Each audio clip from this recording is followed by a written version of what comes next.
semuanya, kembali lagi dengan podcast cerita kita.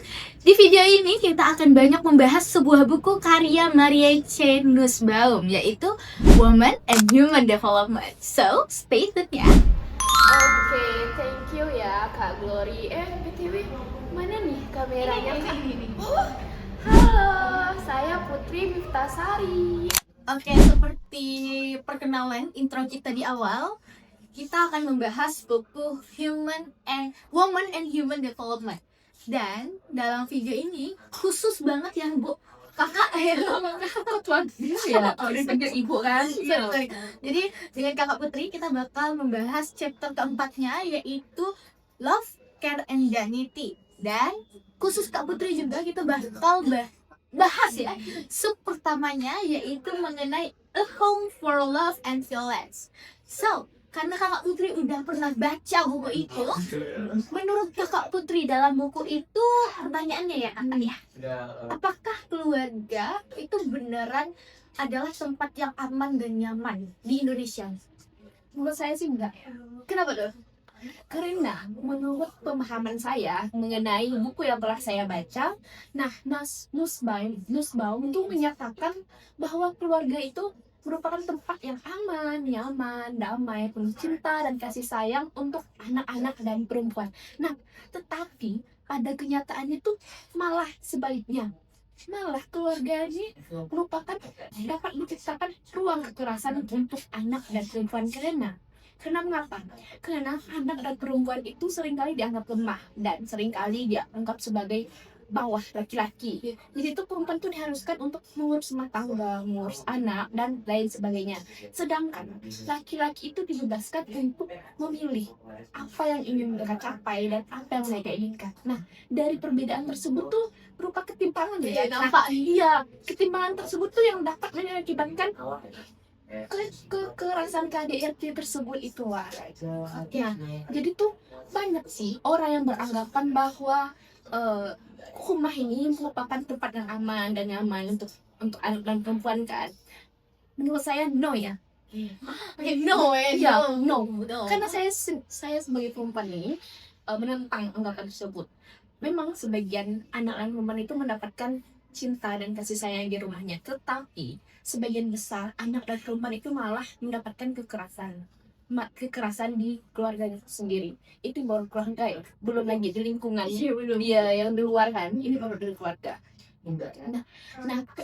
Tetapi mereka itu mendapatkan kekerasan, mereka tidak tahu kan dia mendapatkan kekerasan itu dan itu salah, tetapi mereka malah menyembunyikan dan tidak speak up karena mereka itu berpikir itu tuh masalah tersebut tuh aib untuk keluarganya. Nah, dengan mereka beranggapan tersebut itu dah merugikan dirinya sendiri, kan dia dapat merusak mentalnya kan, terutama untuk mental psikolog itu mereka bakalan susah ya untuk berekspresinya. Terus trauma itu kapan mereka bakalan sembuh dan tak tahu kapan bakalan sembuh dan sebagainya gitu kan. Nah, salah satu contoh di Indonesia ini yang baru terjadi, kasus yang baru viral, saya tidak bisa menyebutkan namanya, inisialnya aja ya. Inisialnya ke C. Dia udah dengar tak? Sebenarnya KDRT di banyak banget ya. Mau A sampai Z tuh pasti ada. Itu salah satunya ya. Saya ceritakan di sini salah satunya. Karena kalau semua ini bakalan sampai 24 jam kali kita di sini. Ada sampai saya ngomong. Misalnya tuh C, yang dimana dia ini mengalami kekerasan KDRT dan beritanya tuh baru viral tahun 2024. Tahun kemarin? Iya, tahun kemarin. Itu tuh bukan dia tuh mengalami itu bukan di tahun 2024, tapi dia mengalami tahun 2020. Bayangkan 2 tahun lebih, 4 kan? Maaf ya soalnya saya udah excited sekali kan.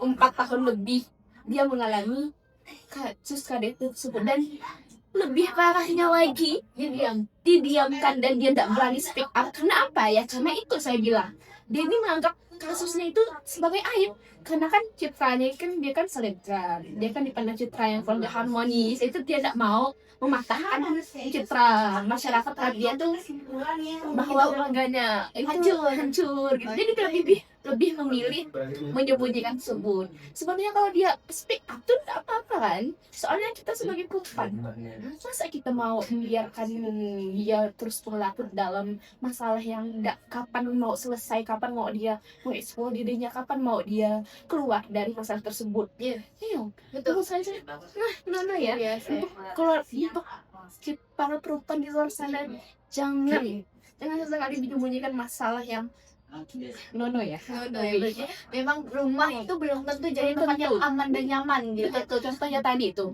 Ini dalam buku Woman and Human Development. Luar biasa, thank you Kak Putri. Oke, tadi kita udah sama Kak Putri, sekarang kita sama kakak yang baru lagi dengan siapanya? Halo, aku Sherifah Nadia Aulia. Ya, ada namanya di bawah ini ya, IG-nya nanti dulu guys. So, tadi kita udah bahas sub pertama Kak. Sekarang kita bahas sub kedua, yaitu capabilities each family member as ends. Kakak, kalau udah baca buku tentang Woman and Human Development, so pasti kakak udah paham banget lah dengan sub kedua ini ya. Apalagi pertanyaannya, menurut kakak di Indonesia ini, apakah perempuan itu sudah setara dengan gender lainnya? Gimana nih? Jadi, yang menurut buku yang saya baca itu di Nussbaum, perempuan tuh memiliki kederajatan perempuan dan laki-laki itu sebenarnya sama, punya tujuan dan mimpinya masing-masing. Jadi tuh Ya boleh grogi dikit ya. grogi ya. Kurang air. Oh, thank you. Terima kasih ya Kak. Iya, sama-sama. Minum dulu ya. Berarti pada intinya kalau menurut buku itu cewek dan cowok itu setara. Iya, seperti itu. Tapi realita yang ada di Indonesia sekarang ini itu sangat berbanding terbalik sekali. Ya, kita tahu sendiri di Indonesia saat ini sistem patriarkinya itu masih kuat sekali. Banget ya. Ya kan? Jadi perempuan tuh dibatasi ruang geraknya. Jadi perempuan tuh dilarang sekolah tinggi-tinggi, katanya bakal lari ke dapur. Padahal perempuan juga punya tujuan dan mimpi yang lebih tinggi dari laki-laki, bisa itu. Terus kalau gitu, apakah pekerjaan di rumah itu merupakan kewajiban perempuan atau memang pilihan? Itu tuh ya sebenarnya di buku Nussbaum itu sih sebenarnya pilihan. Oke. Tapi kalau di Indonesia sendiri itu penerapannya tuh Kewajiban. ya satu kayak perempuan tuh kayak harus tuntut bisa masak, bisa melayani, bisa jadi ibu, bisa semuanya. Jadi tuh perempuan tuh dituntut untuk kayak semuanya bisa sendiri seperti itu. Bisa kayak handle semuanya seperti itu. Ini luar biasa Iya. ya, perempuan Indonesia ternyata kayak tidak semudah itu. Bahkan kewajiban di rumah itu adalah kewajiban perempuan katanya. Dan thank you Kak atas sharingnya. Gue suka gaya lo. Oke guys, ini adalah sub ketiga kita, yaitu tentang the family not by nature. So, kita sama kakak siapa nih? Halo, nama aku Anissa Mufida. Oke, Kak Anissa Mufida.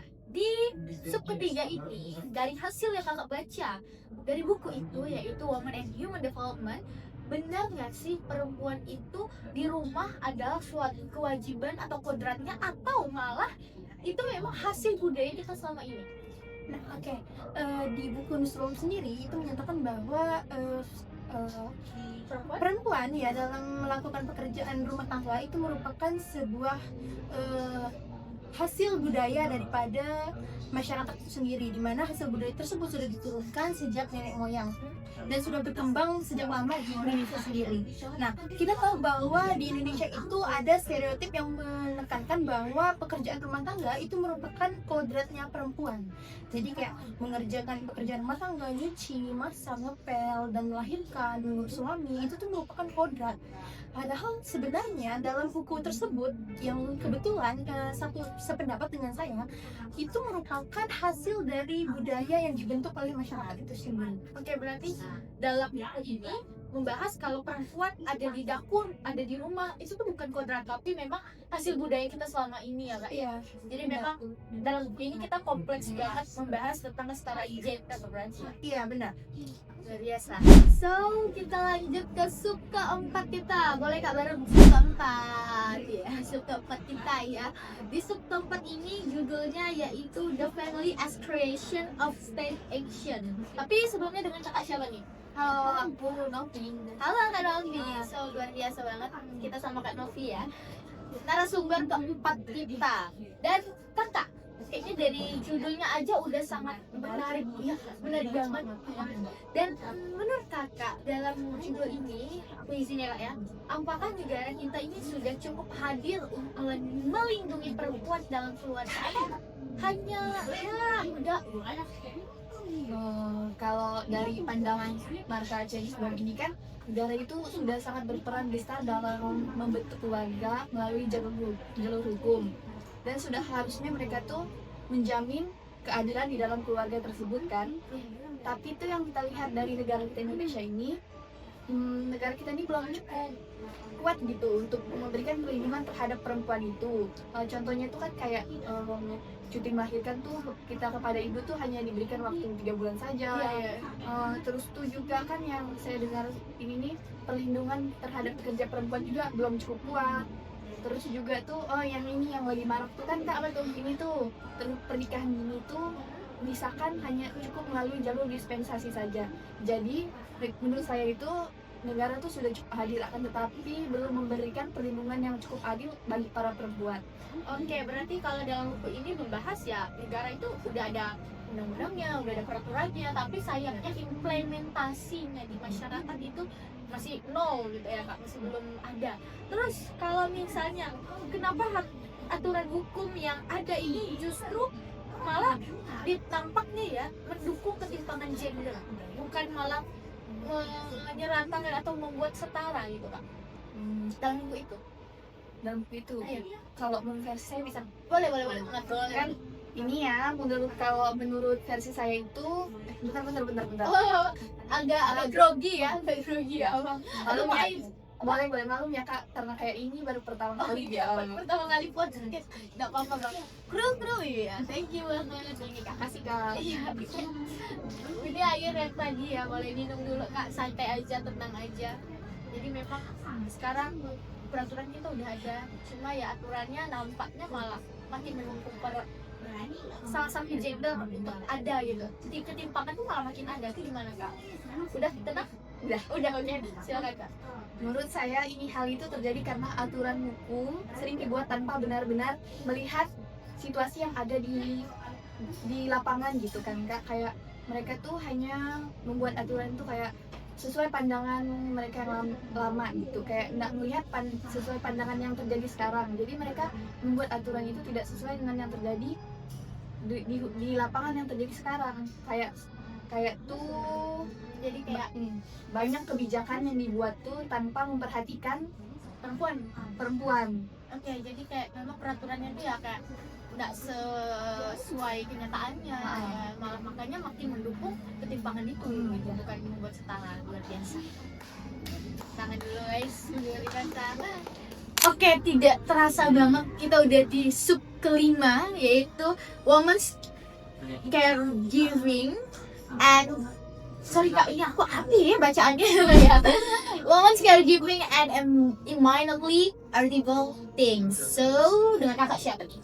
Halo, aku ini Asfiani. Mungkin ada nama aku yang nanti di bawah ya. Nanti editor tolong edit ya, editor ya. Oke. Nah, kakak, karena kakak udah baca buku Women and Human Development, so pasti kakak udah paham banget ya sama istilah pekerjaan rumah itu adalah pekerjaan bagi perempuan. Nah, katanya pekerjaan rumah itu adalah pekerjaan bagi perempuan yang tidak ada menghasilkan kegiatan ekonomi. Menurut kakak gimana tuh? Sesuai dengan pembacaan itu? Yang menurut saya ini karena dari dulu ya masyarakat itu menganggap ngurus rumah itu adalah tugasnya perempuan. Nah, jadi kalau diberikan kepada perempuan itu kayak tidak fair ya Kak ya. ya. Nah, kalau kita pikir-pikir juga nih, itu pekerjaan rumah itu seperti pekerjaan di luar sana, harus dibayar gitu kan. Oke, paham. Jadi memang kayak apa yang kita lakukan, kita nyapu ya di luar juga kadang kalau di kantor kita nyapu gitu ya. Ya, seperti masak, bersih-bersih, ngurus anak, ngurus keluarga, itu semuanya kita butuh waktu, tenaga, dan tanggung jawab. Jadi seharusnya dibayar, seharusnya. Tapi kenyataannya Kenyataannya perempuan itu harus digunain aja gitu kan. Iya. Dianggap ya emang tugas kamu gitu kan. Aduh sorry banget nih, tolong disensor ya tugas kamu gitu kan. Ya, cuma karena kalau kerjanya di rumah dan tidak digaji itu dianggap biasa aja. Kayak berarti kayak serendah itu ya pekerjaannya ya Kak. Memang di buku ini kita membahas secara tuntas dan kompleks banget. So thank you banget untuk sub kelima. So luar biasa, kita udah sampai di sub ke-6 di apa nih? Nungguin ya. Chapter keempat dari buku Woman and Human Development. So di buku ke-6 sub ke-6 ini pertanyaannya untuk kakak-kakak bertiga. Pasti kalian udah gak asing banget ya. Silakan hai dulu.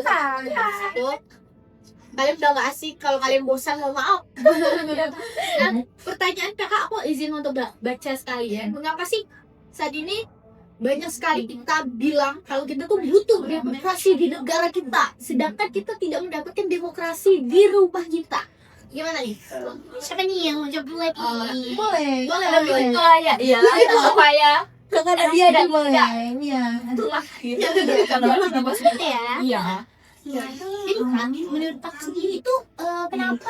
Karena tuh kayak perempuan tuh rasanya nggak sadar gitu menuntut demokrasi di negara, tapi lupa di rumah sendiri mereka tuh kayak tidak dapat demokrasi itu, Ditindas. ya ditindas seperti itu. Tapi tuh banyak perempuan nggak sadar karena budayanya emang dari dulu tuh kayak menganggap perempuan itu emang kerjaan perempuan nih, perempuan kayak perempuan itu emang kayak kewajiban dan tanggung jawab perempuan seperti itu.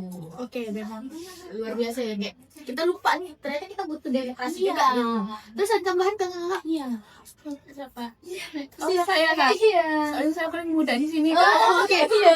Iya, guys. Saya nyambung dari Syarifah Nadia Aulia. Oke. Baik. Sebenarnya yang apa yang dikatakan sama Syarifah Nadia Aulia ini sangatlah relate sekali kan dengan zaman yang sangat modern tahun dari 25 ya katanya mau menuju apa Indonesia. Mas Iya benar. 2045.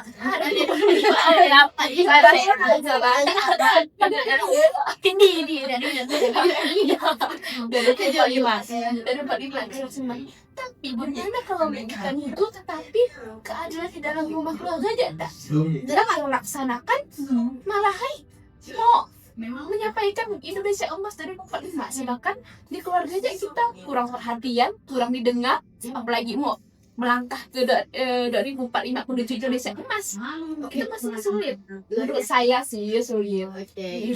Kak, nah kalau saya sendiri sependapat dengan Kak Nadia dan juga Kak Putri sebenarnya, karena kita tahu bahwa seringkali suara perempuan itu dianggap tidak penting atau dikesampingkan, di mana kita tahu bahwa kalau suami adalah imam dalam rumah tangga ya, itu stereotip banget tuh di masyarakat Indonesia bahwa semua keputusan yang diambil laki-laki itu adalah mutlak, sementara keputusan diambil perempuan itu cenderung lebih ke tidak penting atau dikesampingkan. Nah sebenarnya kita sebagai perempuan itu bisa untuk mewujudkan bagaimana kesetaraan itu bisa terjadi. Jadi terkhusus untuk generasi anak-anak kita bisa ngasih pendidikan bahwa itu baik laki-laki ataupun baik perempuan itu tuh sama. Kita punya tanggung jawab dan kita punya peran yang sama dalam rumah tangga, dalam kehidupan sehari-hari. Jadi kalau kalian pernah dengar, kita mungkin kita bisa saja memilih pasangan kita Bisa memilih pasangan yang lebih baik ya untuk menjadi ayah dan juga pedoman yang lebih baik untuk anak-anak kita. Oke. Terus gimana nih dengan hubungannya dengan buku itu? Buku ini. Nah, Ada nggak? sebenarnya ada. Di buku itu kan membicarakan tentang demokrasi dan keadilan. Di negara kita, di Indonesia ini, demokrasi dan keadilan itu kan diutamakan kan. Nah, tetapi di dalam keluarga itu demokrasi dan keadilan itu tidak ada, tidak dicinta. Malahan sebaliknya, kayak perempuan itu selalu dianggap di bawah laki-laki. Top down-nya. Sedangkan di negara Indonesia yang seharusnya demokrasi, harus memegang demokrasi, keadilan, tapi apa? Di dalam keluarga kok demokrasi dan keadilan itu tidak tercipta. Oke. Iya.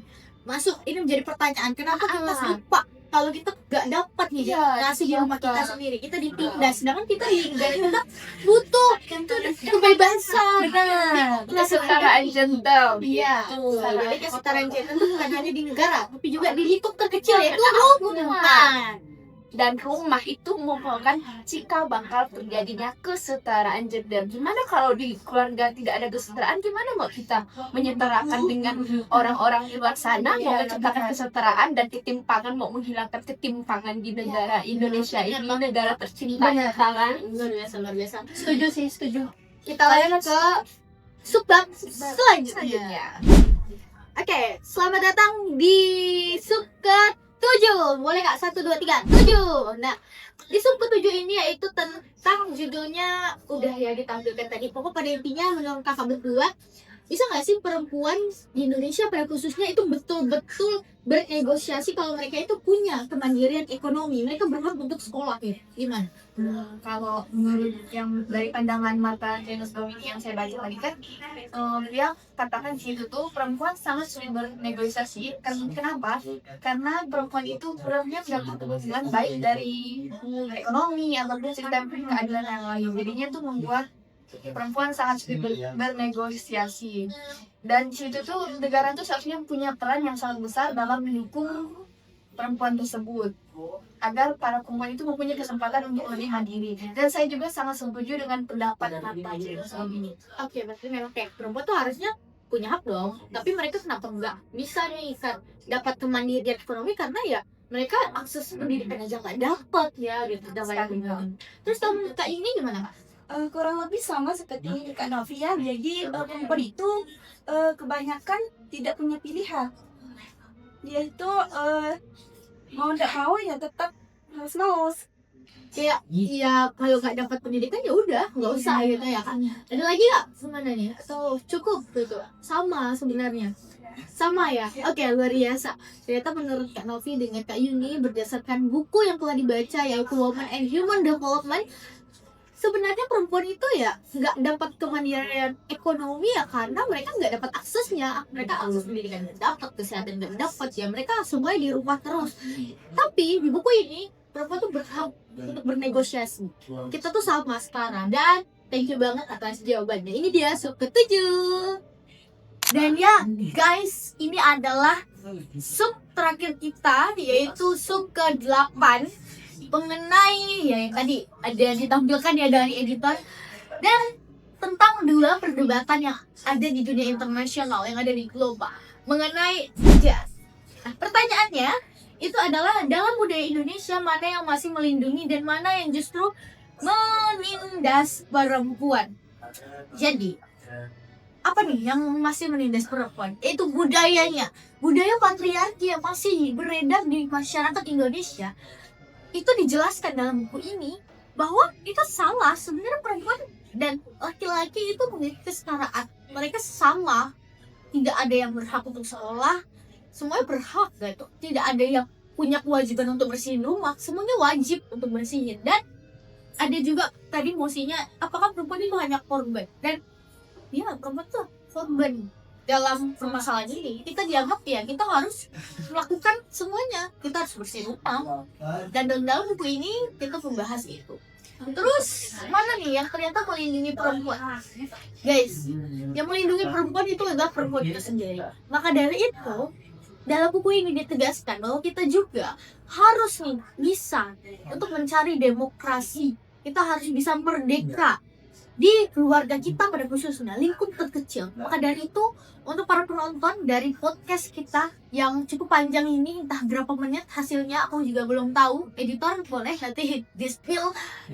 Kita harus bisa untuk berdiri di kaki kita sendiri. Kita harus bisa menjunjung tinggi kesetaraan. Kita itu sama. Maka dari itu inilah hasil review kami dari buku Women and Human Development. So, sampai jumpa di video selanjutnya mengenai review-review buku lagi. Dan thank you semua.